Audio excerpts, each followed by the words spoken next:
Esther Chapter 4. Mordecai appeals to Esther. When Mordecai learned all that had occurred, he tore his clothes, put on sackcloth and ashes, went into the middle of the city, and cried loudly and bitterly. He only went as far as the king's gate, since the law prohibited anyone wearing sackcloth from entering the king's gate.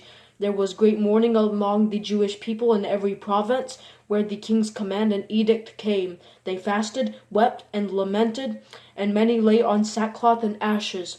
Esther's female servants and her eunuchs came and reported the news to her, and the queen was overcome with fear. She sent clothes for Mordecai to wear so he could take off his sackcloth, but he did not accept them.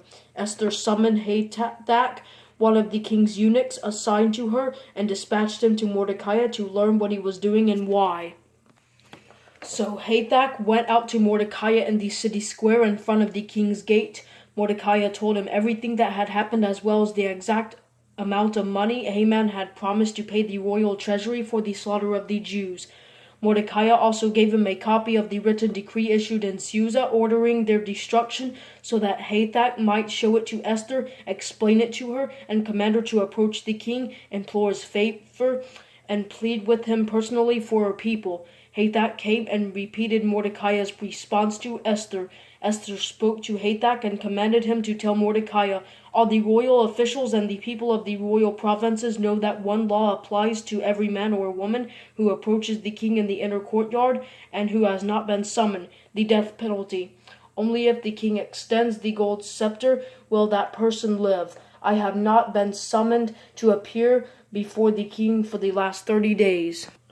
Esther's response was reported to Mordecai. Mordecai told the messenger to reply to Esther, do not think that you will escape the fate of all the Jews because you are in the king's palace.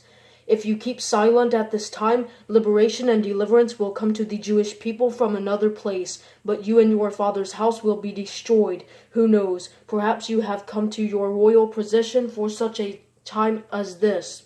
Esther sent this reply to Mordecai.